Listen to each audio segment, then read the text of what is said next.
Kayu besi rawa sepanjang 17 meter ini disiapkan untuk membuat salib. Melihat panjangnya, timbul pertanyaan, siapakah yang akan disalib? Siapapun itu, pasti sesuatu yang lebih besar dari mereka.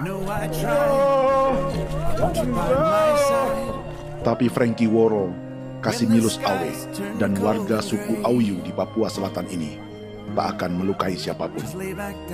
Mereka memakai salib ini sebagai tanda perlawanan.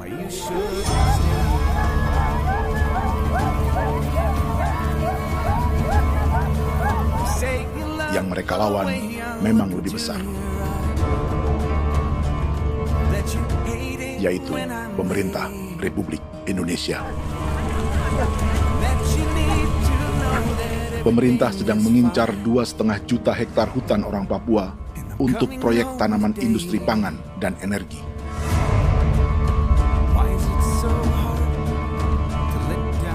Ratusan kilometer dari salib orang-orang Auyu itu, orang Muyu sedang menyiapkan gerakannya sendiri. Tapi kali ini dalam bentuk sebuah pesta.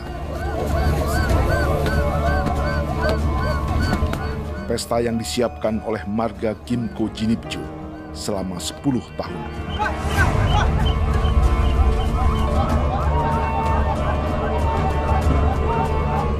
Sosok di marga ini adalah Willem Kimco, orang asli Papua yang tak punya kartu identitas kewarganegaraan manapun.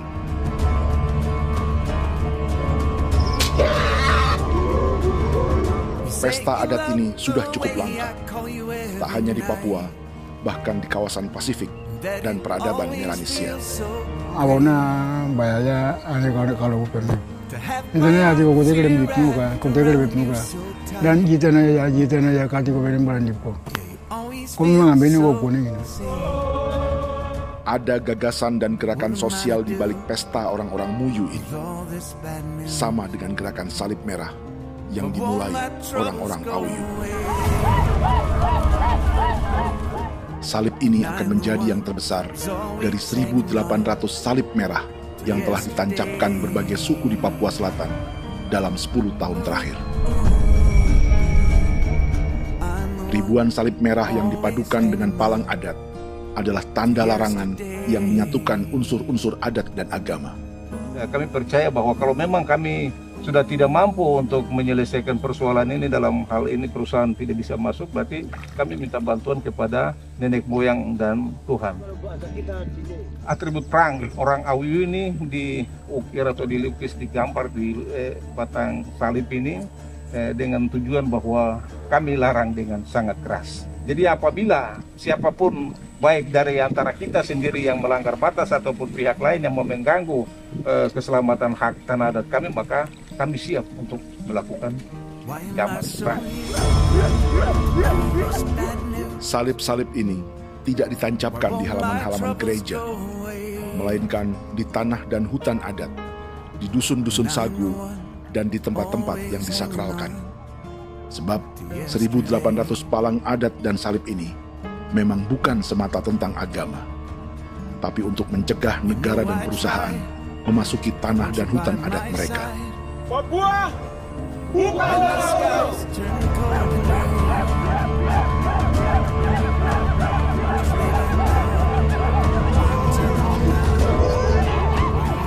Di zaman TikTok ini, kami ingin menceritakan semua ini lewat film yang pendek.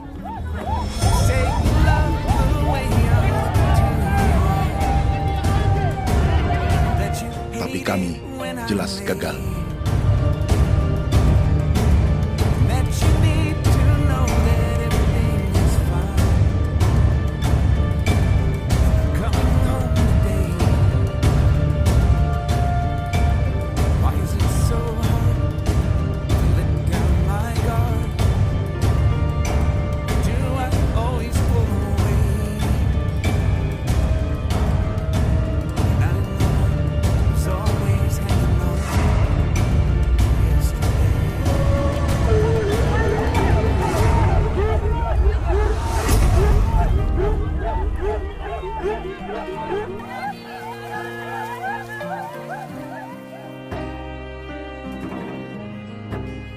planet ini ada 5 pemilik hutan hujan tropis terluas yang tersisa. Kongo di Afrika, Brazil, Peru, Bolivia, dan Indonesia.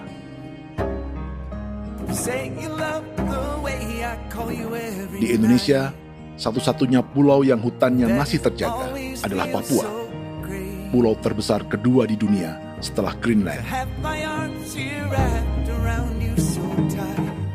Lewat sejarah kolonialisme yang panjang, pulau ini kini dikuasai 2 negara. Bagian barat oleh Indonesia yang juga dikenal sebagai West Papua, dan bagian timur menjadi Papua Nugini.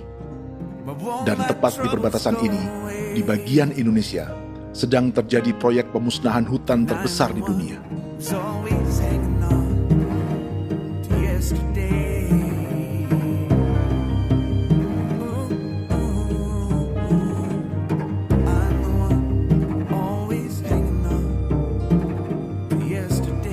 Pemerintah Indonesia sedang membuka lebih dari 2,5 juta hektar hutan untuk sawit, tebu, padi, dan peternakan. Ini disebut proyek strategis nasional untuk lumbung pangan dan energi yang jadi ambisi 3 presiden. Bagian terbesar direncanakan untuk mencetak sawah seluas 1,3 juta hektar. Lalu bagian lain akan ditanami tebu seluas 560.000 hektar untuk gula dan bioetanol. Setiap liter bensin di Indonesia akan dicampur bioetanol 10% atau E10. Ada 10 perusahaan di proyek ini, dan semuanya dimiliki oleh 1 keluarga saja. Berikutnya, ada areal sawit seluas 400.000 hektar untuk biodiesel. Targetnya mencampur 50% solar dengan minyak sawit atau B50. Dan terakhir, pemerintah akan membuka peternakan seluas 380.000 hektar.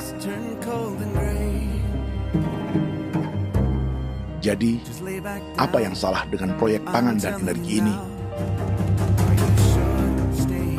5 orang Papua dalam film ini akan menjawabnya.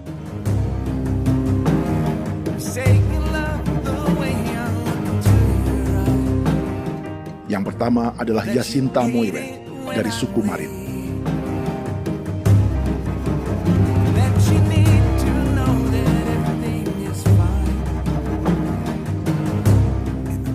Jacinta dan warga di distrik Ilwayap di Merauke sudah menjadi korban.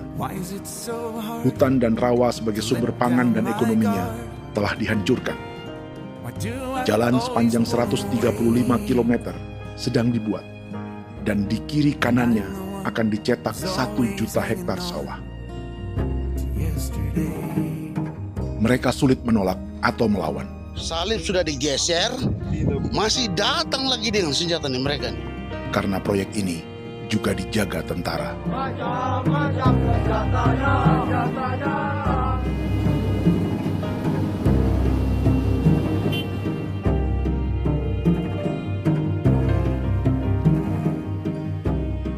Yang kedua adalah Natalis Puer di distrik Tanah Miring, Merauke. Petani milenial ini merasa ditelantarkan. Sebab setelah hutannya diubah menjadi sawah, sebagian sawah-sawah ini tak tergarap.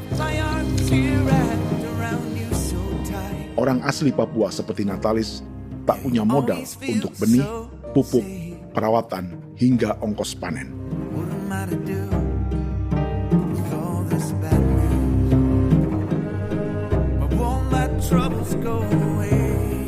Orang ketiga adalah Vincent Quipalo dari suku Yenan di distrik Jagebot, Merauke. Vincent dan suku Ye sedang menjadi korban. Hutan adat orang-orang Ye sedang dihancurkan untuk perkebunan tebu dan bioetanol. Tanah mereka juga diincar untuk markas-markas militer, pasukan yang akan menjaga proyek pangan dan energi ini.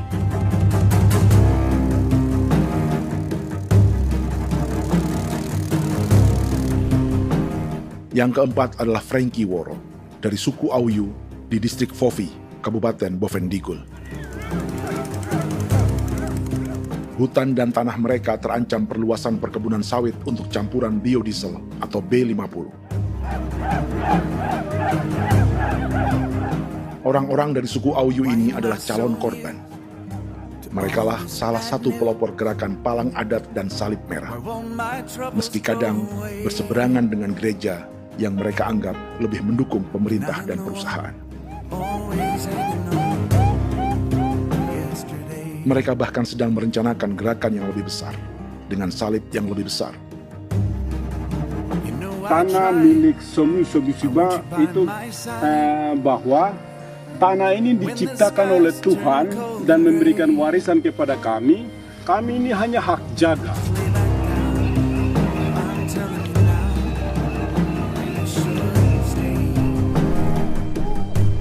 Sosok kelima adalah Willem Kimco dari suku Muyu di Bovendigul. Tokoh adat dari Muyu ini hidup di garis belakang proyek negara, sehingga belum menjadi korban. Tapi mereka sedang bersiap menghadapi segala kemungkinan. Tinggal di belantara dan perbatasan membuat sebagian mereka tak punya status kewarganegaraan. Tapi mereka telah hidup jauh sebelum ada Indonesia atau Papua Nugini.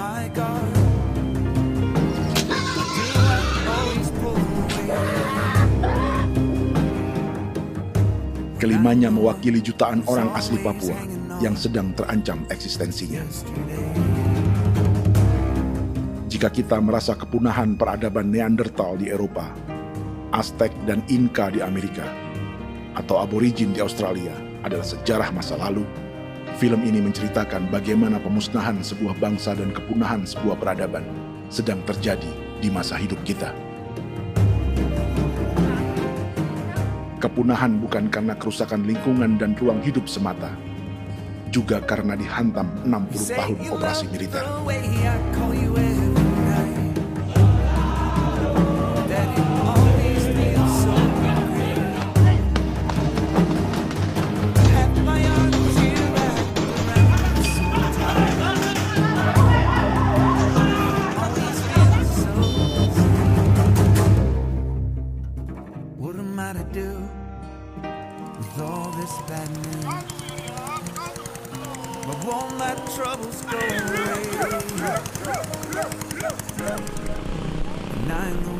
Frankie Woro dan orang-orang Auyu sedang berburu. Tapi lokasi perburuan mereka mulai dikuasai perusahaan perkebunan sawit.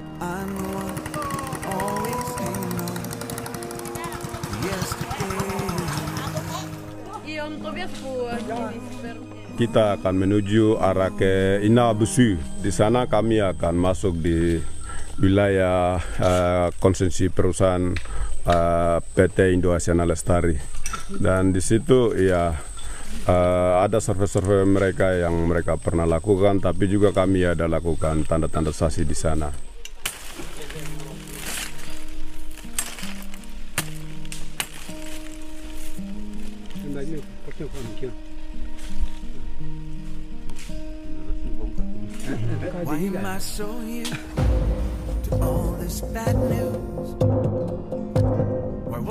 Troubles go away. Always hanging on. Dapat dengan yang induknya, tapi karena induknya dia lari dan terlambat kerja, akhirnya yang bisa kita dapat dia punya anak ini saja.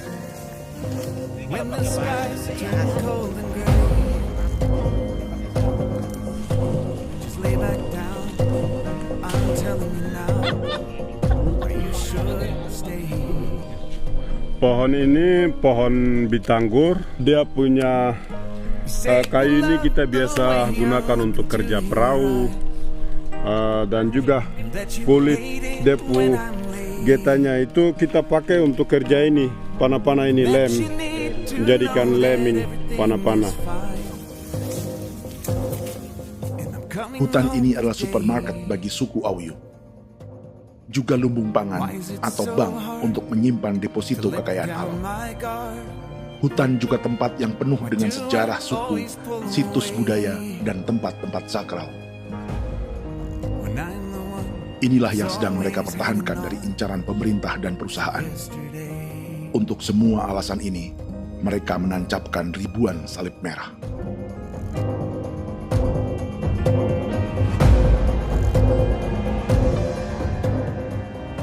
Tapi dari kampung, warga suku Auyu memberi kabar pada Frankie tentang intimidasi oleh aparat negara agar mereka melepas tanah ke perusahaan sawit dan berhenti memasang palang adat dan salib merah. Ada beberapa titik yang saya sudah siap, tetapi di sini emergensi dari saya, terutama di kampung Solkango, PT Damai Timber. Dia mengganggu saya dengan menggunakan kekerasan maupun pihak hukum. Dan kemarin saya ada pernyataan penolakan secara resmi, tapi masih tetap dengan menggunakan pihak hukum untuk masuk, untuk harus dituntut saya untuk harus diterima perusahaan itu. Kita di situ ada 15 marga, tetapi 15 marga juga tidak setuju. Marga-marga siapa yang terima dan marga-marga mana saja yang menolak. Nanti kita lihat dari pertimbangan itu, dan di situ dan kita undang mereka untuk bicara dengan kami. Sebagai sosok yang aktif dalam gerakan, warga Auyu terus memberi informasi lapangan kepada Frankie yang tak selalu berada di kampungnya. Izin pernyataan yang mereka paksa saya untuk tanda tangan itu, tapi sementara saya tidak tanda tangan. Data semua ada di tangan saya. Ya. Baik, kalau gitu itu lebih bagus karena tanda tangan itu yang berbahaya. Iya. Tanda tangan itu yang lebih berbahaya karena sekarang ini modern dan canggih, dan itu yang mereka biasa pakai untuk tipu muslihat. Mereka biasa pakai itu di tanda tangan itu. Betul. Dari Bambisa juga di Sofia dia masuk untuk memaksakan kami marga untuk harus menerima perusahaan itu. Tapi kemarin kami sudah menolak. Itu sekarang strategi militer yang sekarang mereka pakai. Jadi yang penting masyarakat itu yang benar-benar mau menolak siap dukung ketua marga siapa yang nanti tampil. Ini adalah peta konsesi sawit untuk biodiesel dalam proyek strategis nasional. Dan di distrik Fofi inilah orang-orang Auyu hidup dari sungai dan hutan. Tapi Frankie di Bovendigul masih lebih beruntung. Setidaknya dibandingkan Yasinta Moyen di Merauke yang sudah kehilangan hutan dan rawanya.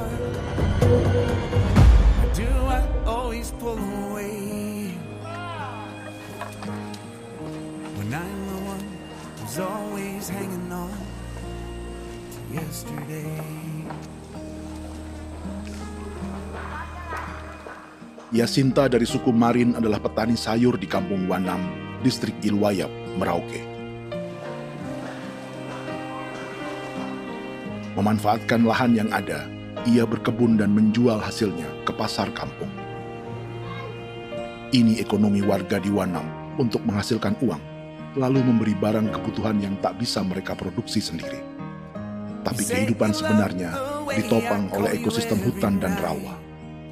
Inilah sumber pangan utama dan peradaban mereka.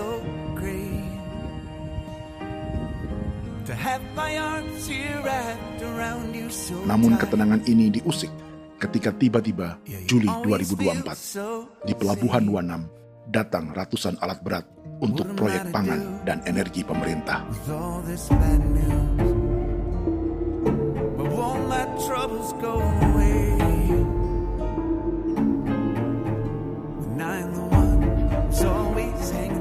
Kami masyarakat setempat kami tidak tahu. Kami kaget pagi-pagi kapal sudah ada di pelabuhan kami.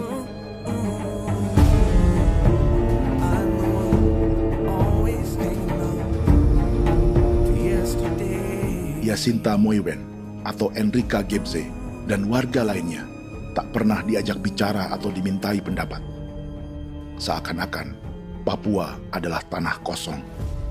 Kita suka kaget yang dong bawa turun alat berat dong bawa turun, kita kaget masyarakat. Dorang subongkar itu kayu-kayu.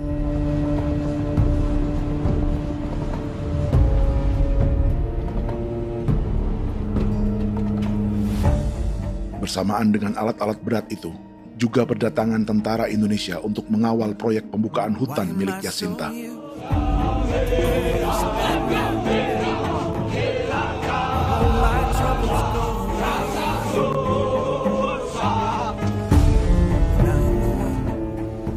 Ribu alat berat didatangkan dari Cina ke Papua oleh perusahaan bernama John Lin Group sebagai kontraktor pemerintah. Ini disebut sebagai pesanan eskavator terbesar di dunia dengan nilai 4 triliun rupiah. Misinya membuka hutan dan rawa milik orang Marin, salah satunya untuk membangun jalan sepanjang 135 km. Sementara di kiri kanannya akan dicetak sawah yang ditargetkan seluas 1,3 juta hektar. Jalan berupa garis lurus ini bukan rute tradisional ekonomi masyarakat. Jalan ini akan menghubungkan kawasan perkebunan sawit dan tebu di sebelah timur, juga untuk mobilisasi pasukan militer. John Lin Group adalah perusahaan yang dimiliki Andi Samsudin Arsyad atau yang dikenal dengan Haji Isam. Sebagian orang mengenalnya sebagai pengusaha yang hobi balapan mobil.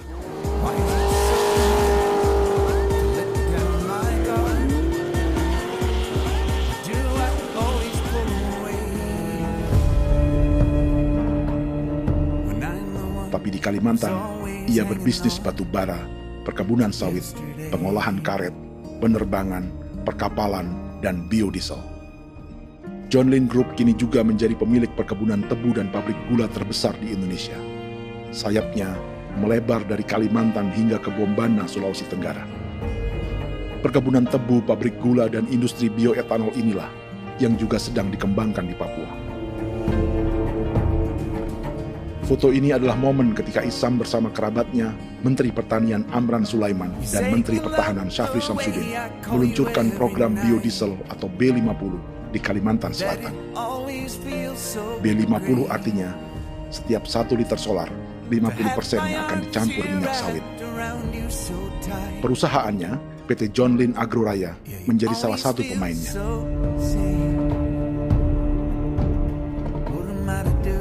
Sepanjang tahun 2025, saham PT John Lin Agroraya pernah naik hingga 700%.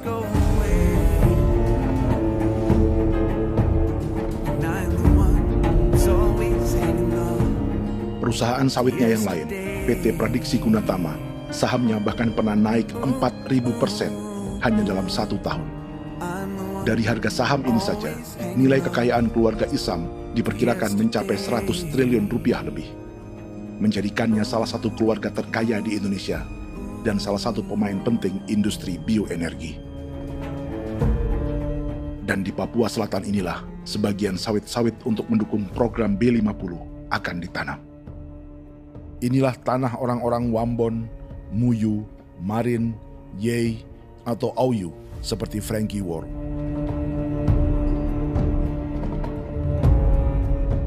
Haji Isam pernah menjadi tim kampanye nasional Presiden Joko Widodo dalam pemilu 2019 saat melawan Prabowo.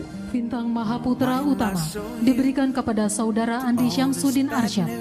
Beliau berjasa luar biasa dalam mendorong pertumbuhan ekonomi daerah maupun nasional. Setelah menjadi presiden, Prabowo memberi gelar kehormatan Bintang Mahaputra Utama pada Isam.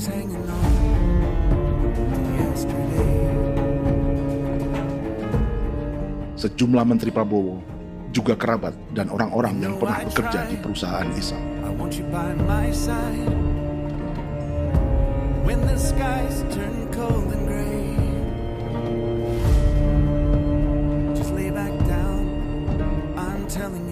Lawan sebesar inilah yang sedang dihadapi Jacinta di kampung Wanam, Merauke. Atau petani perempuan lain seperti Enrika Gepse. Jadi alam kita ini sudah rusak. Jadi kita itu biasa jalan dari sini tuh harus pasang jerat di situ, harus cari makan di situ lagi. Itu tempat-tempat itu pasang-pasang jerat, tempat babi rusak. Sekarang sudah tidak ada lagi. coming home today. Why is it so hard to let down my Rekaman ini memberi gambaran bagaimana Kasuari kehilangan rumah di bekas hutan dan rawa yang telah dibabat. when I'm the one who's always hanging on to yesterday.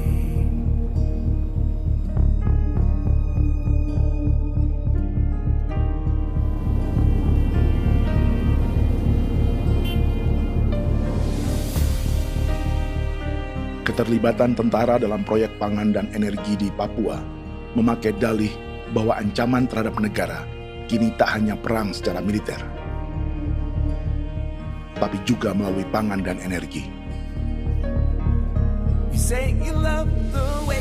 Kementerian Pertahanan pun terlibat karena proyek ini dianggap operasi militer selain perang.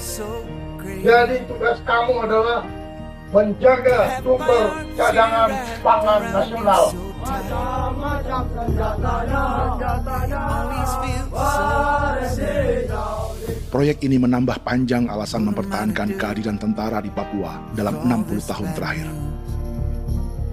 Saat ini, jumlah tentara Indonesia di Papua mencapai 56.000 personel, atau ada 1 tentara untuk setiap 100 orang Papua.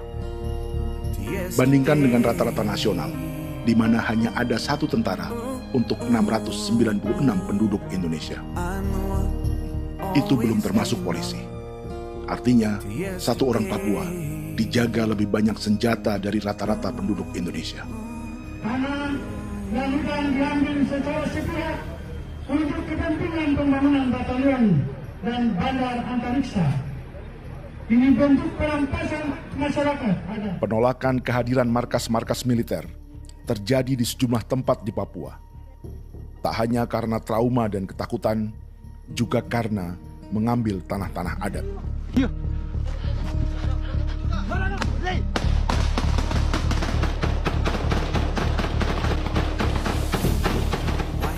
Salah satu alasan mengapa militer terus ditambah di Papua, karena masih ada perlawanan dari Organisasi Papua Merdeka atau OPM selama 50 tahun terakhir.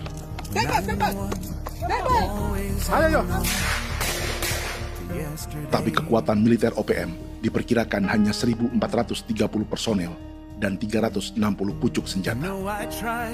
Selebihnya, mereka menggunakan senjata tradisional.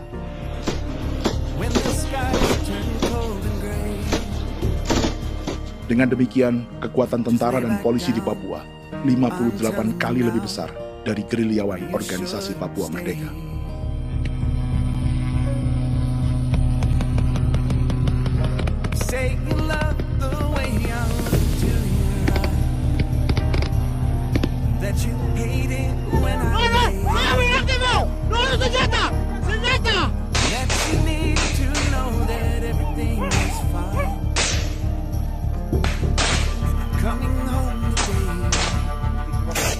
Sebagian tentara berada di garis depan pertempuran, tapi sebagian besar lainnya terlibat operasi non-tempur menjaga proyek pemerintah dan investor swasta.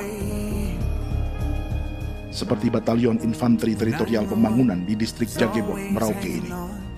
Lokasinya bersebelahan dengan konsesi lahan tebu untuk gula dan bioetanol milik PT Murni Nusantara Mandiri. Baik perusahaan maupun markas militer, keduanya mengambil hutan milik suku Ye dari marga Kuipalo.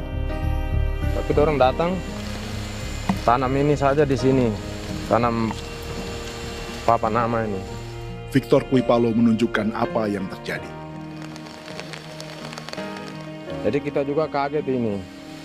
Nah, kalau ini papan nama ini memang ini papan nama ditanam tapi bukan haknya mereka yang ini. Ini hak kami di sini, hak dusun kami, marga Kuipalo yang punya hak dusun ini. Setelah memasang patok, alat berat mulai bekerja untuk membangun markas militer di tanah orang Ye.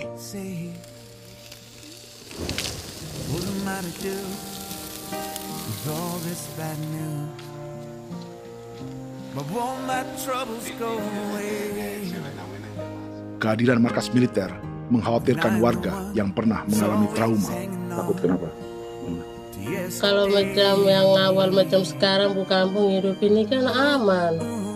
Terus kenapa harus didirikan Korem sini? Bukankah dengan adanya Korem semakin aman? Ada tentara di sini. Kalau untuk Bu Kampung kayaknya tidak bisa aman kalau ada tentara, paling masyarakat dipukul itu ini. Kalau Bu Kampung hidup begini malah saya sejahtera dan saya punya masyarakat. Apa pernah ada pengalaman buruk sebelumnya dengan tentara di daerah sini? Ada yang cerita waktu pos-pos di sini tuh di 13, 12 itu zaman katanya Patimura. Memang kasihan. Malah kita punya orang ini yang dia niaya betul dipukul. Disuruh kerja bakti tidak mau, atau lama mencari, namanya kita pangkur sagu itu butuh waktu 1 minggu. Kalau lama begitu ya paling diseret dapat pukul itu. Operasi militer Indonesia di Papua dimulai tahun 1962 lewat Operasi Trikora. Tapi perlawanan bersenjata pertama di Papua baru dilakukan tahun 1965 di Manokwari. Nanti tanggal 1 Mei jam 12.30 pemerintahan di Irian Barat mutlak akan jatuh di tangan.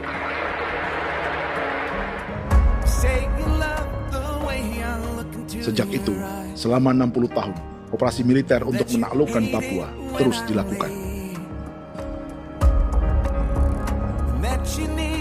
Salah satu operasi militer paling berdarah adalah Operasi Wibawa untuk memenangkan Indonesia dalam jajak pendapat tahun 1969. 643 orang tewas di Paniai. Lalu disusul 4.146 korban tewas antara tahun 1977 hingga 1978.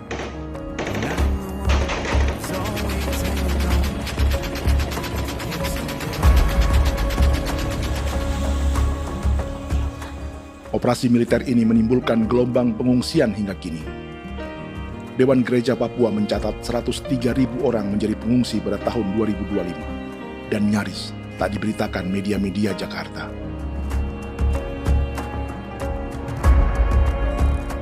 Jumlah pengungsi terbesar tercatat di Nduga yang mencapai 20.000 jiwa. Banyak di antaranya yang sedang hamil, seperti Jubiana, salah satu pengungsi Nduga. O tagarik misikagi be muguru kumpul selada di namen wane ya kasul. Digari ne. Egiri kumene ne an nimbo misle bok selada ne. Wam dagek lek prak nte oi kore bangal no so ndak lo yo nandang me anet ndang no ya nanen di ko nerwa membri wal marwa. Egiri kumene nerwa tri ngel no semana. O ngal siya kaya berkumpit niyak masalah orang name bawa seluk. Eri name wani ko semane kuman nak wani yang demo kolok. Udah misalnya name beri kolok kolok nak semane. Nebe minit waru dah kan aku begini dige. Waru minit beragit de. Laina bulan Maret April ya na. Mana kantan barang neli dia na ini.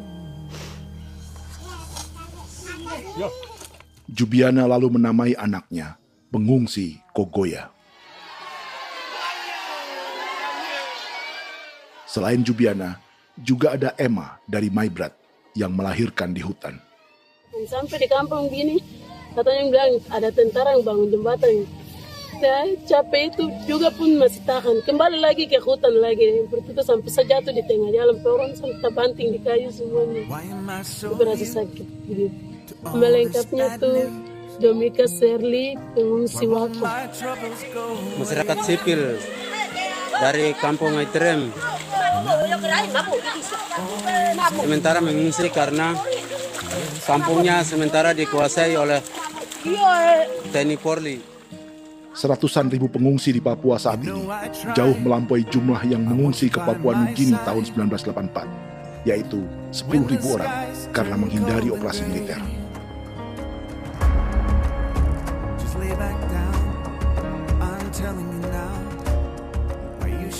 Bersamaan dengan operasi militer, eksploitasi sumber daya alam Papua juga dilakukan sejak masuknya tambang emas dan tembaga Freeport pada tahun 1967.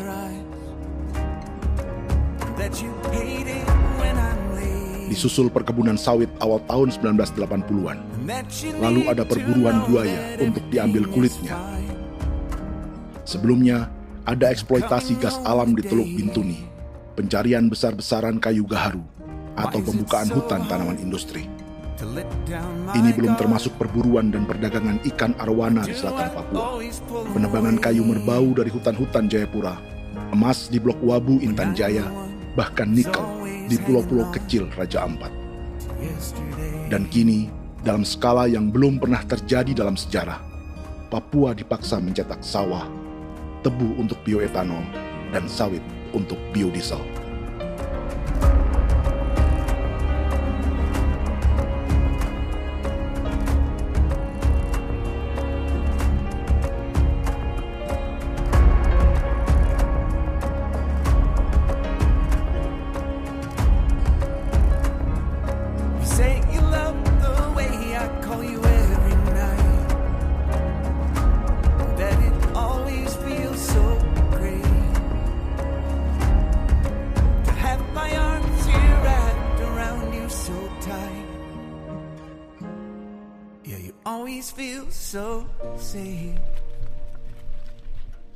Inilah yang sedang menimpa keluarga Vincent dan Victor Kuipalo di Merauke. Hutan mereka diambil untuk markas militer dan industri perkebunan PT Murni Nusantara Mandiri. 1 dari 10 perusahaan yang diberi konsesi untuk menanam tebu dan memproduksi gula serta bioetanol seluas 52.000 hektar.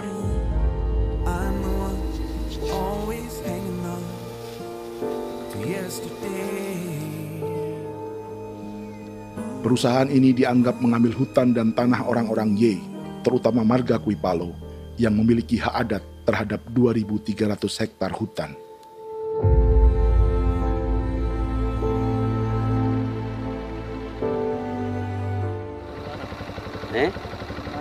Tentara? Tentara. Oh iya, tentara.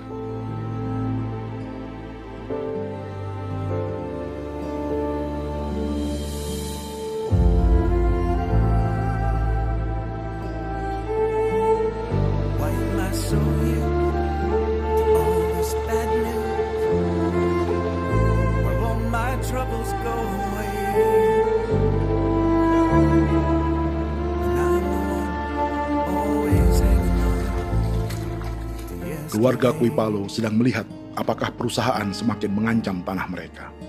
Dan kekhawatiran itu terbukti. Makanya tadi saya bilang ini dari sini saja dekat, ini sudah masuk di dalam ujung lapang ini. Ini hutan, yang ini hutan yang orang ada bongkar sekarang ini. Ini sudah punya alat tuh dekat ini. Dekat sekali ini. Ini sini. Nacau, kelapa itu yang jalan lama, jalan setapak ini. Dari udara, terlihat alat-alat berat semakin mendekati tanah orang-orang Ye, marga Kuipalo.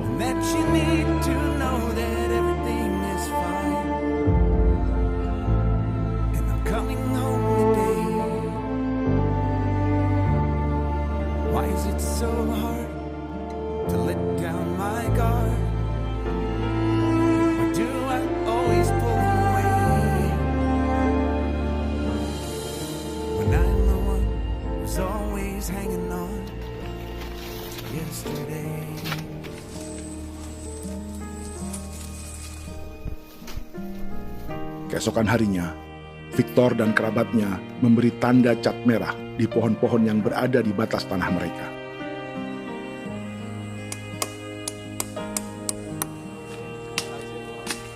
Tapi tanda peringatan adat ini tak diindahkan perusahaan.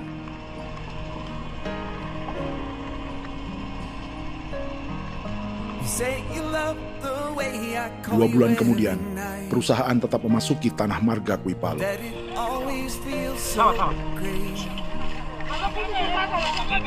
have my arms here at your Sakit hati sekali saya katakan ini. Ini sama always feel so kami juga punya tangan, hanya beda rambut. Mister itu juga. But won't my troubles go away?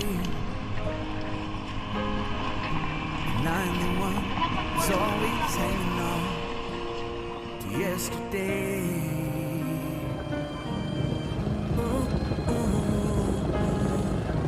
I'm the one always hanging on to yesterday.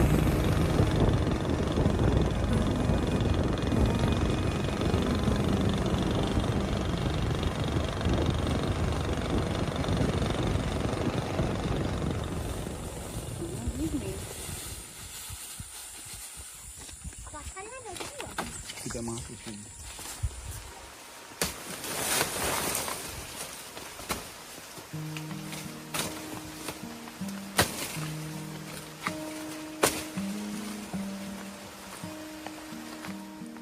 Jadi ya untuk itu seperti saya katakan tadi, apakah lebih baik kita tidak usah ada kah atau bagaimana kita pisahkah dari negara ini kah? Jangankan tuh, saya kemarin bicara sama Daniel datang sama saya dengan persoalan Kodam ini. Saya bilang Pak Daniel kalau lebih baik saya ngungsi ke Papua Nugini. Dia bilang, aduh Bapak jangan begitu. Ya memang, kalau tidak bisa menghargai kami, lebih baik pilihan yang itu yang saya memilih. Lebih baik saya pindah dari sini. Saya mengungsi ke Papua Nugini, di negara tetangga.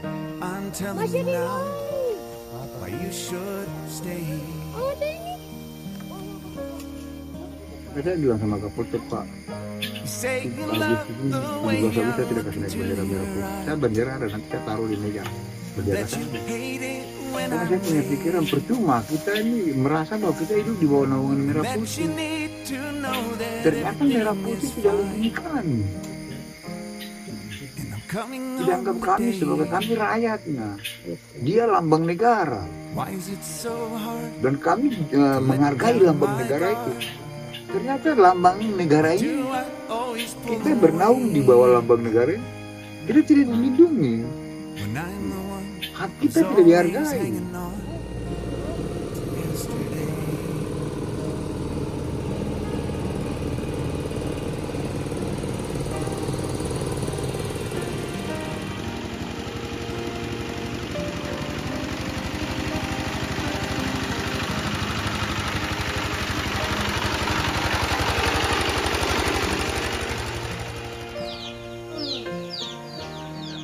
Marga Kuipalo dari suku Ye terus mendapat teror dan intimidasi agar melepas tanah mereka yang hanya dihargai Rp300.000 per hektar. Tapi mereka tidak berjualan tanah. Makanya mama itu tidak suka untuk lepas tanah. Untuk baru di dalam hutan itu ada obat-obat tradisi. Dan kalau macam ada sayur juga, kita ambil sayur yang dia tumbuh sendiri. Kita ini mau kemana, kalau itu sudah digusur, ya habis. Kita ini jadi penonton. Jangan sampai kita ini duduk minta di jalan. Jadi kita tidak mau seperti itu. Makanya tanah itu kita tidak mau lepas. Tapi mungkin orang lain tuh dia senang saja. Lebih baik saya pegang uang merah dulu. Saya bisa beli-beli itu ini. Nanti datang uang sudah habis, gembel, mau cari kemana lagi, hutan sudah habis, mau makan ikan di mana, kali sudah hancur. Seperti Yasinta di Wanam, suara dan gerakan kaum perempuan Papua sangat nyaring dan tak bisa diabaikan. Saya sebagai perempuan tolak untuk perusahaan masuk di sini. Karena kalau saya terima, anak-anak saya mau dikemanakan, mau tinggal di mana. Apapun yang terjadi saya tetap tolak. Demi tanah ini, saya akan berjuang. Demi saya punya anak-anak. Yang katanya mengutamakan anak Papua, nyatanya yang kerja kebanyakan ya orang-orang Jawa. Dan sendiri orang Jawa, tapi bukan mau bicara yang tidak. Memang kenyataannya seperti orang-orang Papua itu diterbelakangkan, kurang diutamakan. Itu.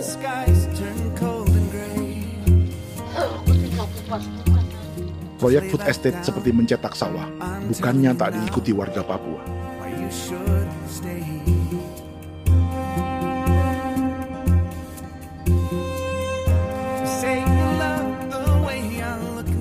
Salah satunya Natalis Buer di distrik Tanah Miring, Merauke.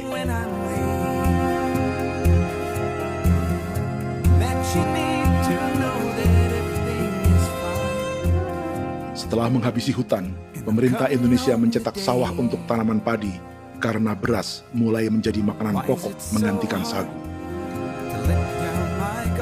Sebagian besar penggarapnya adalah warga transmigran yang datang sejak era 1980-an. Bahkan petani transmigran sudah ada sejak Belanda membuka proyek padi kumbe di distrik Kuring. Lokasi yang sering jadi langganan pejabat Indonesia memamerkan sawah di Papua. Tapi Natalis juga ingin belajar menanam padi atau bersawah. Namun ia kesulitan karena dibutuhkan modal untuk benih, pupuk, hingga pemeliharaan dan panen. Lalu sawah-sawah ini pun mulai dikuasai pendatang.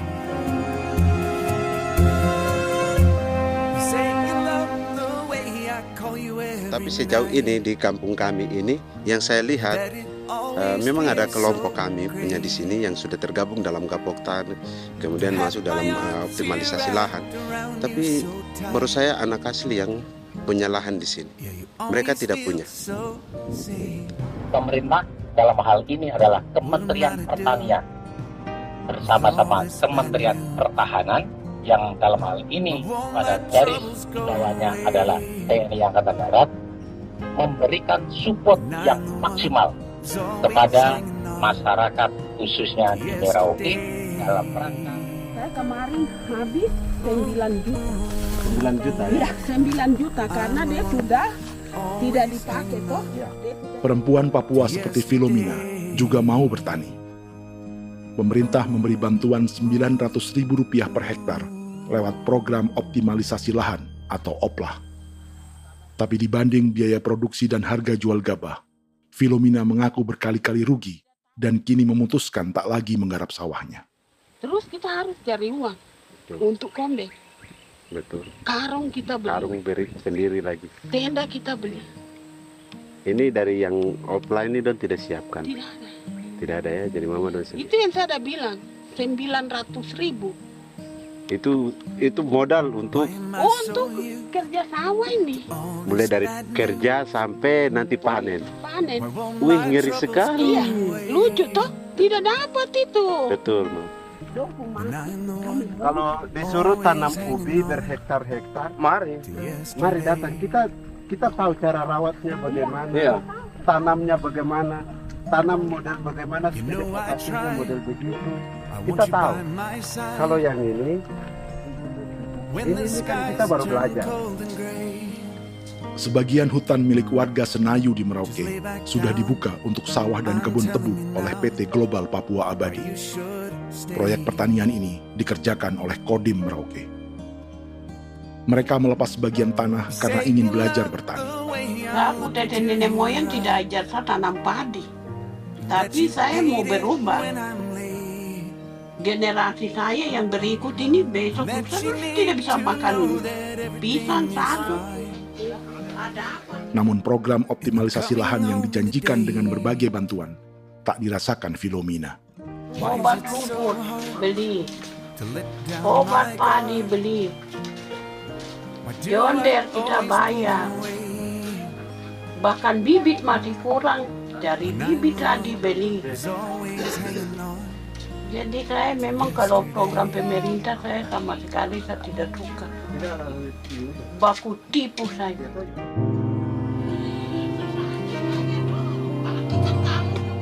Mereka merasa ditinggalkan sendiri, jatuh bangun belajar bertani padi.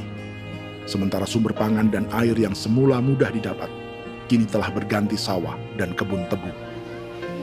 Dulu kita masih bisa jalan, nanti masak di kali, pakai air kali. Minum pakai air kali. Sekarang kok mau masak?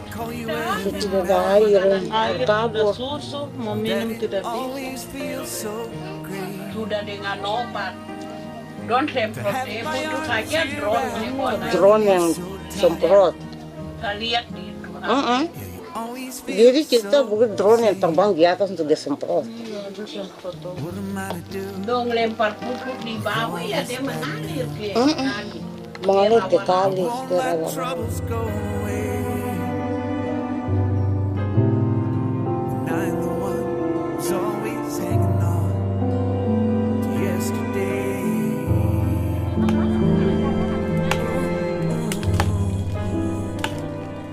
Seperti pertanian sawah bagi orang Bali atau Toraja, bagi orang Auyu dan suku-suku lainnya di Papua Selatan, sagu juga bukan semata tentang pangan.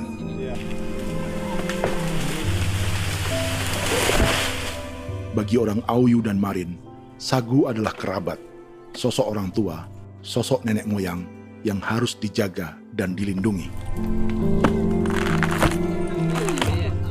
Lagi bikin apa mama ini mama? Pakai toko itu sagu.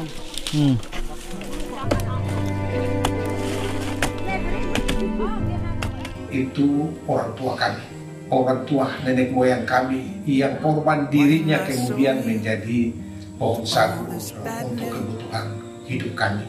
Kami diingatkan oleh leluhur, sagu itu tidak boleh digusur dan tidak boleh diganggu dengan cara apapun, dan di dalam rangka kepentingan apapun tidak boleh.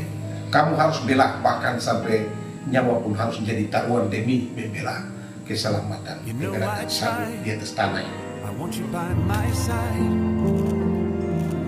when the skies turn cold and gray. Just lay back down. I'm telling you now where you should stay.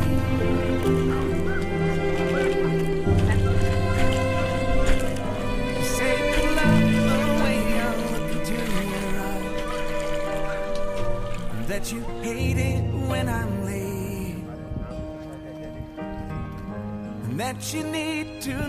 Menurut Natalis, pemerintah di Jakarta mendefinisikan lumbung pangan semata urusan beras dan mencetak sawah.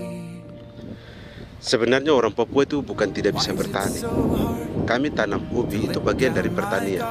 Nah, pertanian yang dimaksud oleh pemerintah itu harusnya selalu itu kalau bisa pemerintah harus spesifikkan pertanian apa yang dimaksud, pertanian tanam padi atau pertanian tanam ubi, petasan dan lain-lain. Ini yang harus dispesifikkan dulu.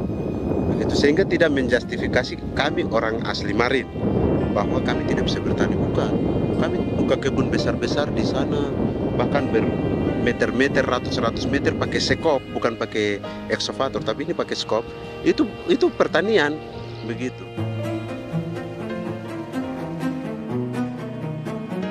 Bagi Natalis, alih-alih memaksimalkan sawah-sawah yang sudah ada untuk petani Papua, pemerintah selalu membuka hutan baru, seperti dikerjakan perusahaan John Deere Group dan melibatkan tentara. Padahal, sejarah keterlibatan militer dalam proyek food estate atau cetak sawah adalah sejarah kegagalan yang bertubi-tubi 4 presiden selama 30 tahun terakhir.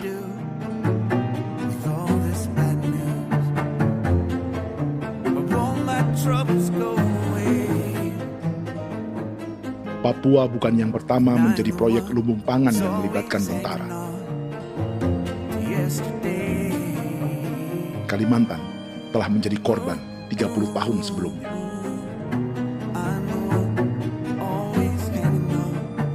Ini adalah bekas hutan yang sudah dibuka di Pulang Pisau, Kalimantan Tengah.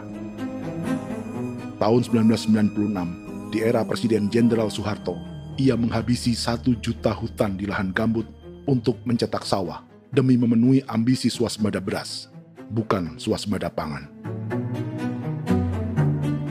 Hutan tropis Kalimantan dihabisi dalam skala yang belum pernah terjadi dalam sejarah. Di bawah rezim militeristik, tak ada yang berani melawan keinginan Soeharto, termasuk orang Dayak seperti Kuneng. Nggak bisa jalannya itu. nggak boleh dihalangi. Iya. Ya kalau ada kata-kata aja menghalangi, sudah kita diseret ke kepolisian dulu. Atau bisa langsung di PKI kan? Iya, di PKI kan gitulah. Jadi kita tuh nggak berani apa-apa dulu tuh. Apa maunya aja. Misal bilangnya A. Setahun setelah pengundulan hutan skala besar itu, tahun 1997, untuk pertama kalinya Kalimantan mengalami kebakaran lahan dan kabut asap terbesar dalam sejarah.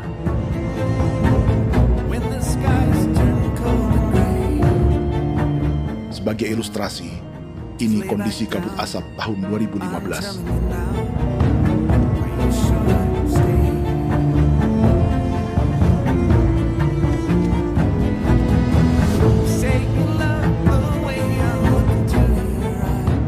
Proyek 1 juta hektar sawah Jenderal Soeharto itu gagal. Bendungan dan saluran irigasi mangkrak hingga kini. Mei 1998, rezim Soeharto tumbang, 2 tahun setelah ia menumbangkan jutaan hektar pohon di Kalimantan. Setiap tahun, lokasi ini menyumbang kebakaran dan kabut asap yang merugikan jutaan orang. Sawah yang berhasil di Kalimantan justru bukan sawah yang dibangun Jenderal Soeharto, melainkan yang dirintis para transmigran sejak era 1980-an. Sawah-sawah inilah yang ikut digarap oleh militer di era Presiden Joko Widodo. Dan hasil dari proyek food estate Presiden Jokowi itu sama sekali jong nih, nggak ada harapan lagi sudah seperti ini. Tapi Jokowi terus memperluas area food estate hingga 16.000 hektar.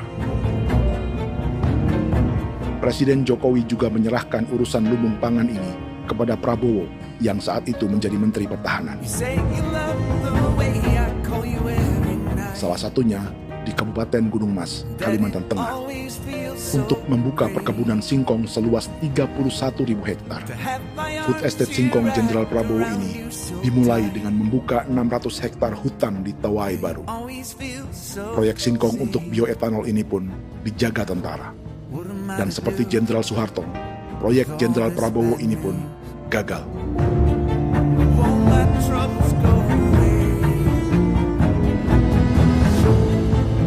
Dengan reputasi ini, Joko Widodo dan Prabowo justru sedang membuka 2,5 juta hektar di Papua.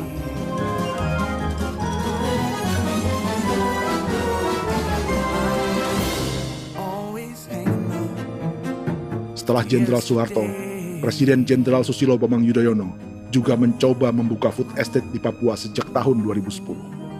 Namanya Merauke Integrated Food and Energy Estate atau MIFE. Proyek ini juga gagal. Lalu di lokasi yang sama, Jokowi berusaha meneruskan dengan proyek mencetak sawah 1,2 juta hektar yang juga gagal. Sekarang yang paling siap adalah 1,2 hektar. Yang 1,2 juta hektar. Dan kini, Prabowo yang pernah gagal dengan 600 hektar singkong di Kalimantan justru akan mengulangi di Papua dengan skala 2,5 juta hektar. Di daerah Papua pun harus ditanam kelapa sawit supaya bisa menghasilkan juga BBM dari kelapa sawit. Dalam setiap proyek pangan dan energi di Papua, yang lebih menonjol bukan tanaman pangannya, melainkan untuk energi atau bahan bakarnya. Sawit untuk biodiesel dan tebu untuk industri bioetanol. Ada 10 perusahaan yang diberi konsesi hingga 0,5 juta hektar untuk tebu, dan 10 perusahaan itu dimiliki oleh 1 keluarga saja.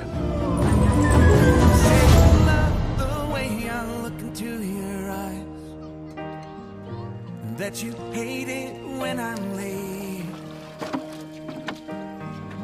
and that you need to know that everything is fine. Para perempuan Auyu di Bovendigul akan berangkat memancing. Priska Beni membantu menyiapkan perahu.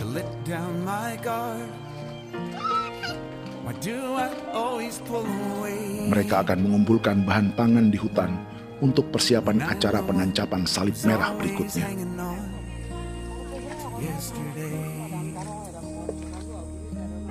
Priska sudah mengambil posisi memancing.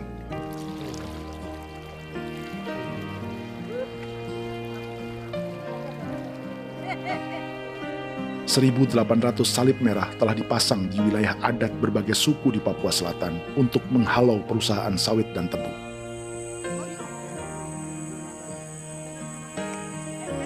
Maria Tebung yang paling muda datang membawa hasil 2 ekor ikan gastor alias gabus toraja.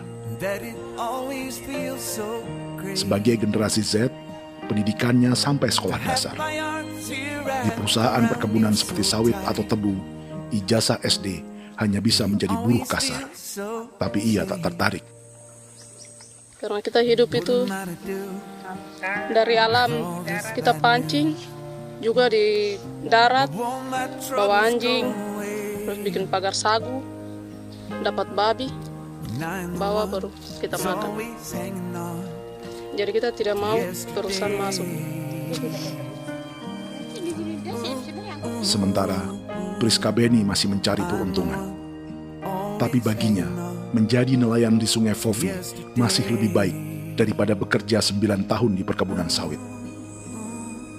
Sudah pengalaman, jadi kita tidak mau lagi. Sudah berapa lama ketika kerja itu? Selama di sana. 9 tahun di sana. 9 tahun? Saya baru pulang dari perusahaan. Selama 9 tahun kerja di sawit, bisa punya rumah kah? Atau tidak. Motor kah? Tidak. Johnson kah? Tidak. Cuma makan saja. Pendapatan juga kan tidak lebih. Habis dimakan.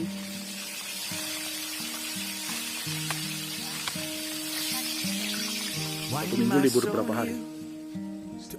Tidak libur. Minggu tetap kerja? Tetap kerja. Tidak bisa ke gereja? Hari Minggu kerja. Dia tidak mengenal agama perusahaan itu. Di grup perusahaan sawit Korindo, Priska digaji 2 juta rupiah per bulan dan tinggal di mes karyawan. Tapi gaji itu dipotong bahan makanan atau BAMA rata-rata 1 juta rupiah setiap bulan. Korindo adalah grup perusahaan yang salah satu usahanya adalah hutan tanaman industri dan sawit di Bovendigul dan Merauke. Di Papua, mereka memakai bendera PT Tunas Sarwa Ema. Perusahaan ini pernah memberi bantuan pada Keuskupan Agung Merauke. Keuskupan Merauke belakangan mengeluarkan pernyataan mendukung proyek strategis nasional di Papua. Umat Katolik yang memprotes sikap gereja tersebut ditangkap polisi. Jadi selama 9 tahun tidak bisa nabung? Tidak. Makan saja. Pada sampai. Habis di anak-anak, uang sekolah, uang 1 juta itu mana sampai. Menabung juga tidak cukup. Sudah pengalaman, jadi kalau di sini perusahaan mau masuk tidak.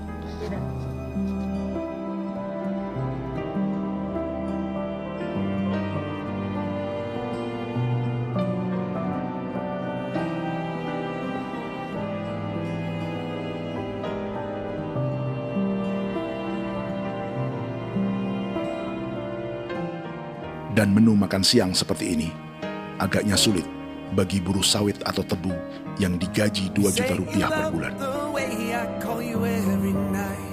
Generasi Z seperti Maria Tebung atau generasi milenial seperti Priska Beni punya matematika ekonominya sendiri.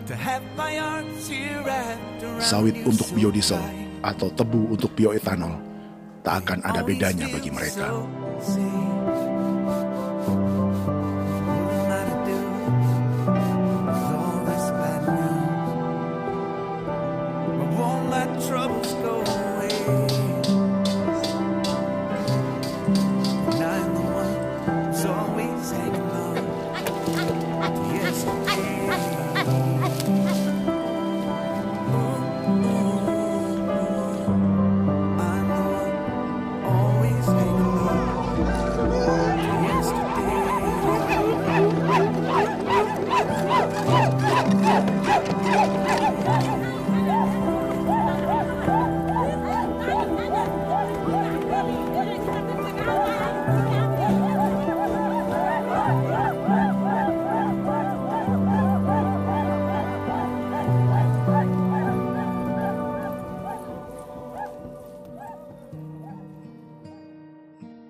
Perkebunan tebu 1,5 juta hektar di Merauke adalah ide 3 presiden untuk menggenjot penggunaan bioenergi sebagai campuran bahan bakar fosil.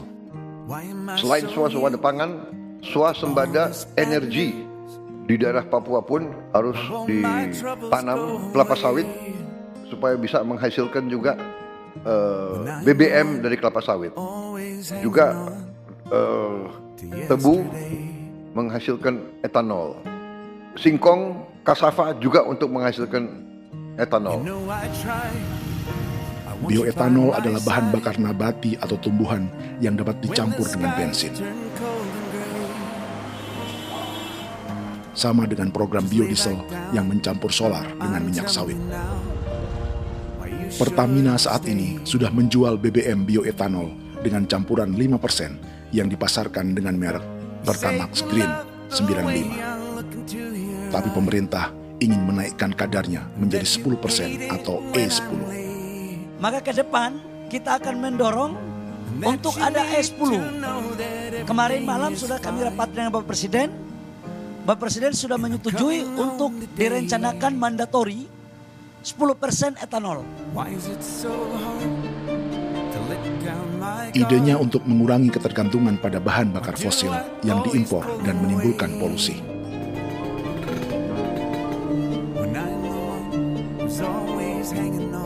Tapi bioetanol bukannya tak mengorbankan lingkungan, hutan, rawa, dan manusia.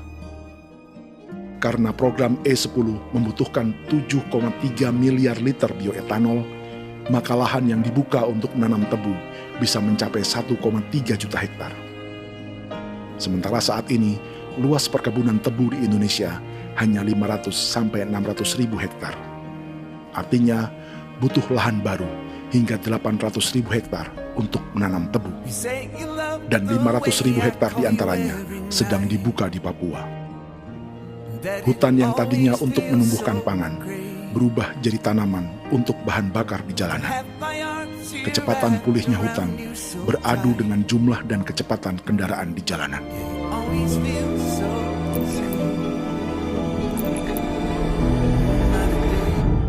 Dahaga terhadap energi tak pernah bisa dipuaskan.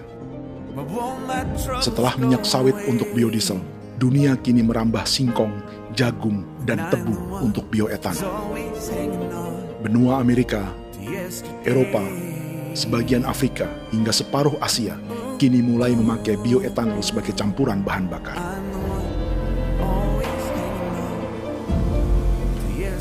Selain perebutan lahan, masa depan dunia juga dibayangi semakin mahalnya harga pangan karena persaingan antara perut manusia dengan tangki kendaraan.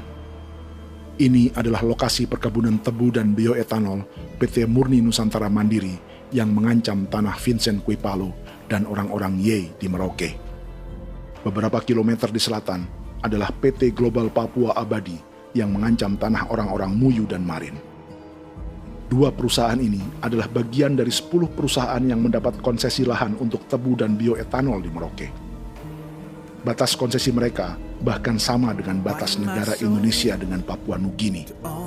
Salah satu ciri bahwa peta konsesi ini dibuat di Jakarta dari atas meja. Sama seperti kolonial Inggris dan Belanda ketika mereka membagi pulau Papua dengan garis lurus pada abad 19. Seakan Papua adalah tanah kosong. Bedanya, meski peta konsesi ini mengatur batas 10 perusahaan, tapi perusahaan-perusahaan ini sebenarnya dimiliki oleh satu keluarga saja. Ini nama 9 dari 10 perusahaan tebu dan bioetanol di Merauke, Papua.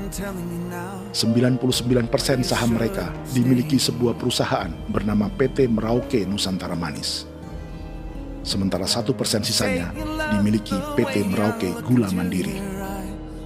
Tapi saham kedua perusahaan ini dimiliki PT Merauke Sugar Group. Dan perusahaan ini 90% sahamnya dimiliki pengusaha bernama Angelia Bonaventure Sudirman, serta perusahaan bernama Zico Trust dan Resource Harvest. Lalu 10% lainnya dikuasai PT Papua Energi Abadi, yang pemiliknya adalah Dudi Christian dan Angel Madeline. Sekarang, mari kita lihat siapa mereka. Angelia Sudirman adalah keponakan dari salah satu konglomerat sawit Indonesia, Martias Fangiono. 9 perusahaan di Papua ini berada di bawah bendera Merauke Sugar Group. Dan Merauke Sugar Group hanya satu dari 7 grup perusahaan milik keluarga Fangiono.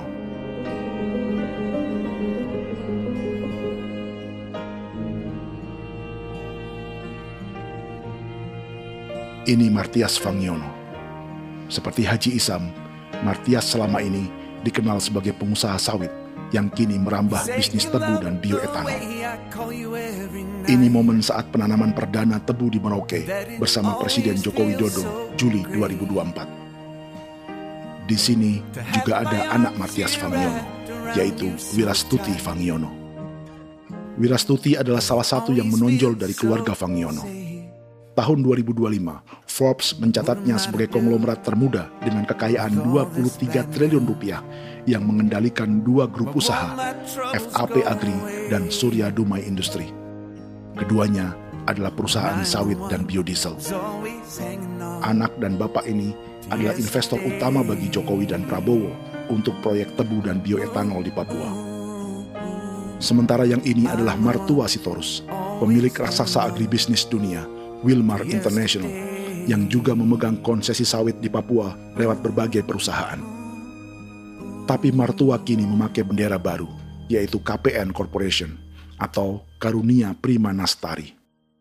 KPN inilah yang memiliki kelindan bisnis dengan keluarga Fangiono untuk proyek tebu Merauke. Apalagi grup Wilmar yang didirikannya juga pemain gula utama di Australia. Tahun 2010, Wilmar membeli 100% saham perusahaan gula terbesar Australia, Sucrogin. Akuisisi senilai 1,5 miliar dolar Amerika ini langsung menjadikan Wilmar salah satu pemain tebu terbesar dunia. Sebagian bibit tebu yang ditanam di Merauke adalah varietas yang dikembangkan Lembaga Riset Gula Australia atau Sugar Research Australia. Sugar Research Australia lalu menjalin kontrak pengembangan bibit dengan PT Global Papua Abadi milik Fangiono. Tapi masalahnya, Sugar Research Australia adalah badan publik yang tugasnya memajukan petani tebu dan sebagian dananya berasal dari pajak warga Australia. Itu artinya, warga Australia membiayai pengembangan bibit tebu untuk investor dan pemerintah Indonesia. Dokumen ini menunjukkan bahwa lembaga yang dibiayai warga Australia itu pernah memiliki kontrak penyediaan bibit dengan PT Global Papua Abadi milik keluarga Fangiono. Kontrak itu baru berakhir pada November 2024. Artinya, saat Presiden Jokowi dan keluarga Fangiono menanam bibit tebu pada Juli 2024 ini, kontrak itu masih berlaku. Nama lain dalam keluarga ini adalah Siliandra Fangiono, yang pada tahun 2024 dijuluki Raja Sawit Termuda dengan kekayaan 39 triliun rupiah dalam catatan Forbes. Ia mengendalikan grup First Resources. Secara umum, keluarga Fangiono memiliki 20 perusahaan di Sumatera, 32 perusahaan di Kalimantan, 1 di Jakarta, 2 di Singapura, dan 25 perusahaan di Papua. Di Papua, perusahaannya tersebar dari Sorong, Mapi, hingga Merauke. Para politikus dan pejabat Indonesia terus membesarkan konglomerasi, meski Martias Fangiono pernah divonis 1,5 tahun penjara karena kasus pembalakan liar dan kebun sawit ilegal tahun 2007. Sementara tahun 2022, Wilmar terlibat kasus korupsi ekspor minyak sawit dan divonis mengembalikan kerugian negara 11,8 triliun rupiah. Tumpukan uang ini disebut sebagai pembayaran dari grup Wilmar yang diterima secara simbolis oleh Presiden Prabowo pada Juni 2025 lalu. Tapi peran raksasa biodiesel dan bioetanol dunia ini belum akan surut di Indonesia. Bahkan sebaliknya. Sebuah dokumen presentasi bisnis dari Wilmar International Limited pada tahun 2010 ini bisa menjadi petunjuk. Presentasi ini bagian dari proses pembelian 100% saham raksasa tebu Australia, Sucrogin. Dalam presentasi ini, Wilmar mengaku ditawari konsesi lahan 200.000 hektar di Papua, atau dulu disebut Irian Jaya, untuk menanam tebu. Dengan penerbangan hanya 2,5 jam dari kantor Sukrojin di kota Townsville ke Merauke, Wilmar akan mengawinkan bisnis gula dan bioetanolnya menjadi pemain dunia. Dan lokasi yang diincar oleh Wilmar adalah distrik Ilwayap di Merauke, kampung halaman Yasinta Moiwen. Dan persis disinilah, 14 tahun kemudian, ribuan eskavator John Lynn Group milik Haji Isam mulai membuka hutan sebagai kontraktor pemerintah. Presentasi dan gagasan ini dibuat oleh Wilmar pada Juli tahun 2010. Sebulan kemudian, Agustus 2010, pemerintah Presiden Susilo Bambang Yudhoyono meluncurkan proyek Lumbung Pangan dan Energi Merauke atau Merauke Integrated Food and Energy Estate. Targetnya membuka lahan 1 juta hektar dalam 5 klaster yang masing-masing 200.000 hektar. Angka yang sama dengan presentasi Wilmar. 5 tahun kemudian, 2015, giliran Presiden Joko Widodo yang mau melanjutkan proyek pangan dan energi 1,2 juta hektar. Menjelang pensiun sebagai presiden, Jokowi kembali menggencarkan proyek ini dan melibatkan Prabowo sebagai Menteri Pertahanan.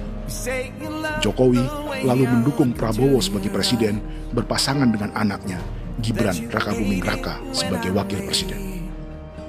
Kini, setelah menjadi presiden, giliran Prabowo yang melanjutkan proyek bioetanol dan biodiesel dengan memobilisasi militer dan melibatkan pejabat-pejabat yang juga para elit partai koalisinya.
...300 tahun lalu, hutan-hutan di Pulau Jawa dalam waktu singkat berubah menjadi perkebunan tebu di bawah rezim kolonial Belanda.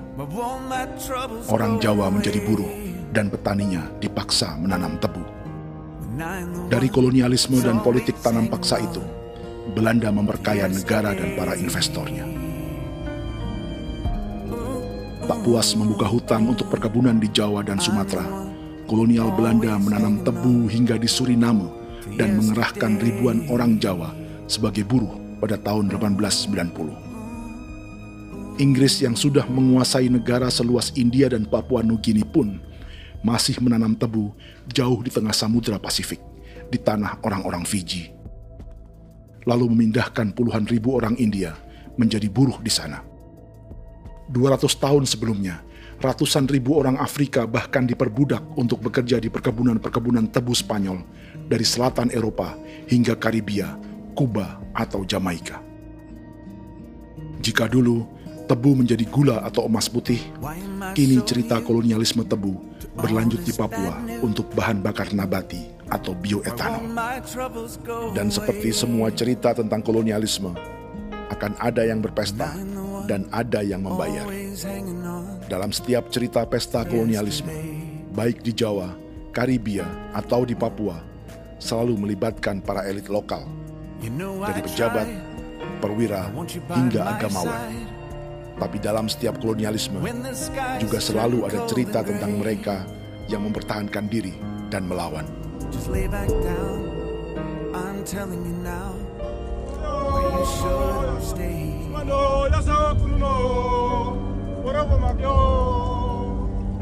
Say you love the way I look into your eyes, that you hate it when I that you need to know that everything is fine.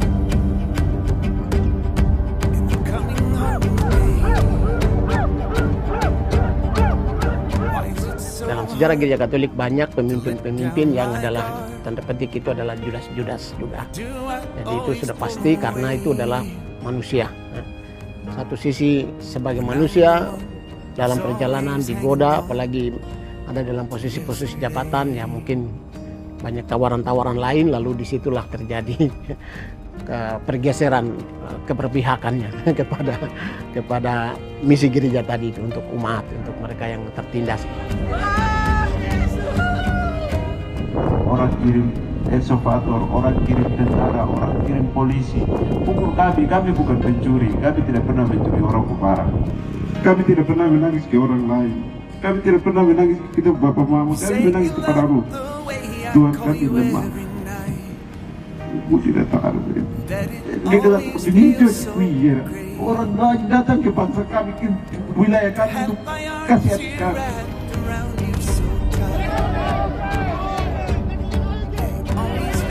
Ya Hakimam Dehi, Ya Hakimam Dehi, Bono Ya Hadikul Dehi, Bono Ya Hadikul Dehi. Kita buat sasi seperti begini untuk menolak perusahaan apapun yang masuk di tanah kami. Kalau kita kasih, kita bikin rusak sekarang, kita punya generasi berikutnya mau dapat kemana. Jadi kita nyatakan sikap di sore hari ini, kami tolak. Apa yang dilakukan pemerintah untuk PSN adalah kejahatan. Pemerintah bagian dari kejahatan, aktor perusak dan pembunuh terhadap negara, terhadap alam, hutan, terhadap manusia. Jadi negara jadi aktor pembunuh. Jadi Pilatusnya siapa? Negara, pemerintah Jakarta ini. Tanah Wiu bukan kosong. Masyarakat adat kami masyarakat. Perusahaan tolak. Lihat asal.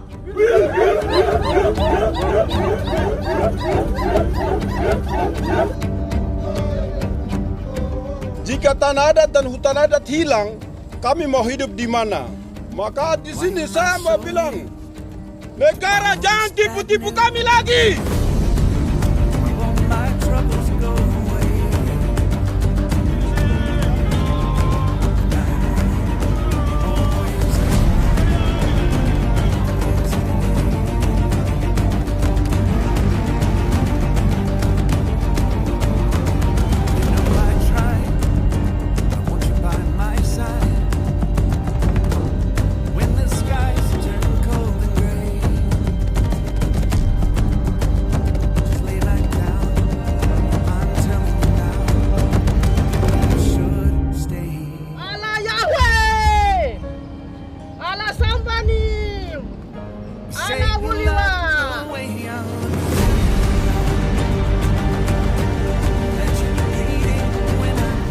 Kalau kami dianggap orang Papua itu bagian daripada Republik, tolong hargai kami. Dengan adanya PSN, BT, John Lindrop yang sudah menerobos tanah kami dan hutan kami, merusak alam kami. Itu yang kami datang ke Jakarta jauh-jauh dari Papua. Kami mau bersuara kepada Bapak Presiden Prabowo Subianto, di mana keadilan untuk masyarakat Papua. Tolong lihat masyarakat Papua yang sudah mati. Kami bersepakat menyatakan, 1. Gereja-gereja di Indonesia mendukung masyarakat adat yang menolak proyek strategis nasional di tanah Papua. 2. Gereja-gereja di Indonesia menolak militerisme dan otoritarianisme di Indonesia.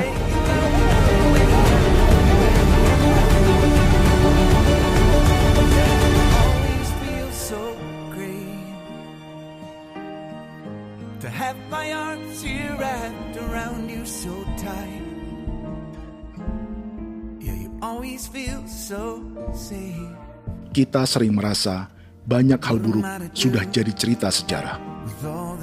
Dan kita sekarang hidup lebih baik, lebih beradab, atau mustahil melakukan kejahatan seperti di masa lalu.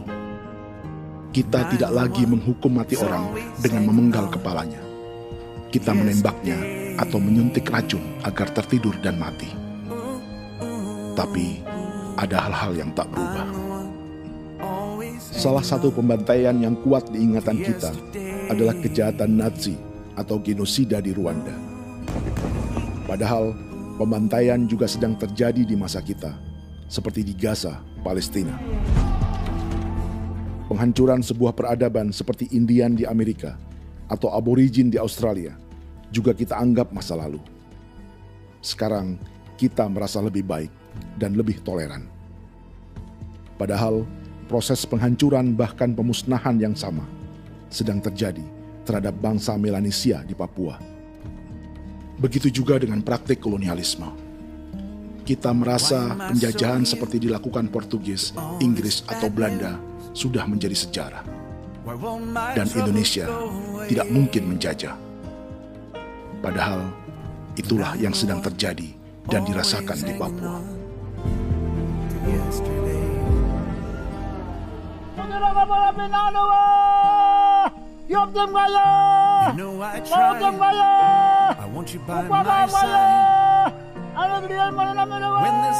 Jalannya sejarah ini disadari Willem Kimco di pedalaman Bovendigol, Papua. Hidup terpencil dan tak tersentuh urusan negara bukan berarti selalu aman.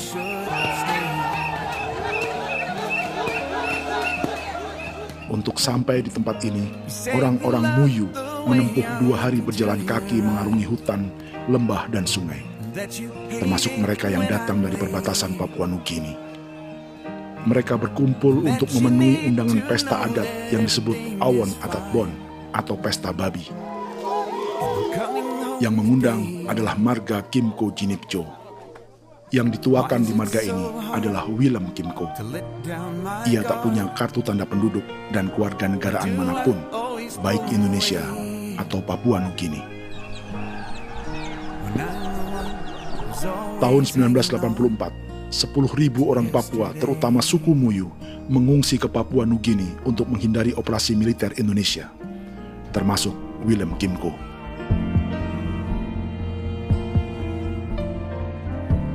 Apa yang membuat pesta adat ini istimewa? Apa bedanya dengan acara serupa yang dihadiri pejabat, tokoh agama, LSM, atau yang direkam oleh kru televisi dan konten kreator? Pertama, untuk membuat pesta babi, orang Muyu perlu persiapan selama 10 tahun. Sebab, babi-babi yang akan jadi bagian dari pesta ini tak boleh dibeli, alias harus dipelihara sendiri. Babi-babi ini bukan bantuan pejabat pemerintah, gereja, atau LSM.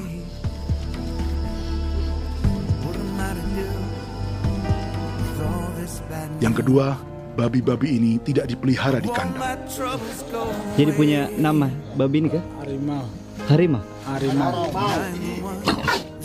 Dia kulit dengan ini, bulu di harimau, macam harimau begitu kan, kasih nama. Setelah diberi nama, mereka dilepas liarkan di hutan sejak kecil. 10 tahun kemudian, jika tiba saatnya pesta, para pemburu akan mencari mereka di dalam 479 hektar hutan milik marga Kimco. Suku atau marga lain tak akan mencurinya di hutan, karena mereka sudah punya babi dan wilayah masing-masing. Itu artinya, mereka harus tetap menjaga dan mempertahankan hutannya agar babi-babi bisa hidup. Demikian juga dengan lahan pangan mereka yang menumbuhkan sagu, keladi, atau aneka sayuran.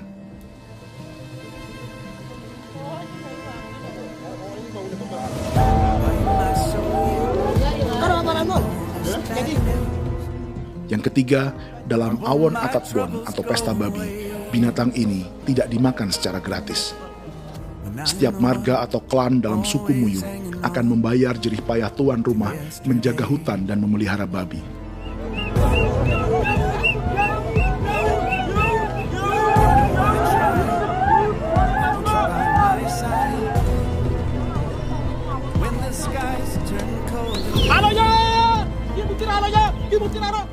Ini seperti arisan untuk menjaga budaya dan lingkungan. Bagian dari budaya dan ekonomi timbal balik yang ditandai dengan siklus memberi dan menerima.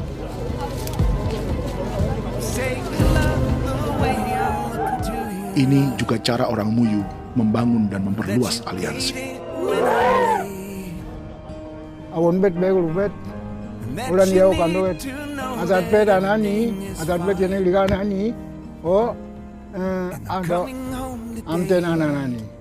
Menen itu na jaga. Kepo kemo ko cuman. Kepo kemo maja. Kep tetek mo yang ko. Kep kan bet ini ke story bet. Ne bet ne tana ya kadek me. Oke. Kepo nanti kita apa. Kepo kep tak. Kon keneman gini wani. Koko kati bolon ya beng. Koko kuning bolon ya. Jika Willem Kimco dan marganya bisa menjaga hutan dan wilayahnya, marga lain ikut diuntungkan sebagai sebuah ekosistem. Demikian juga sebaliknya. Alasan keempat, mengapa pesta babi ini memiliki tempat khusus dalam peradaban orang Muyu, karena Willem Kimco khawatir peradaban mereka akan punah, menyusul ancaman terhadap ekosistem dan hutan.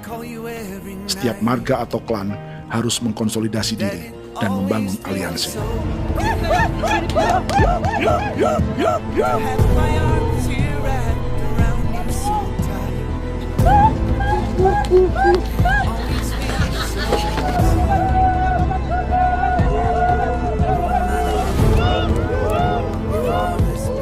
Kekhawatiran Willem dan orang-orang Muyu tak berlebihan. Ruang hidup mereka bersinggungan dengan proyek bioetanol dan biodiesel pemerintah Indonesia. Mereka juga tahu apa yang telah dan sedang menimpa suku lain seperti Auyu di Bovendigul atau Yainan dan Marin Anim di Merauke.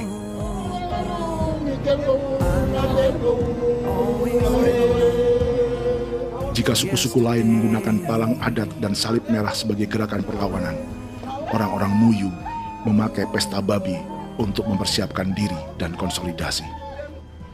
Sebab, berbeda dengan saat mengungsi tahun 1984, kali ini yang datang ke tanah orang-orang Muyu tak hanya tentara, juga alat-alat berat bersama para pebisnis pangan dan energi.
Troubles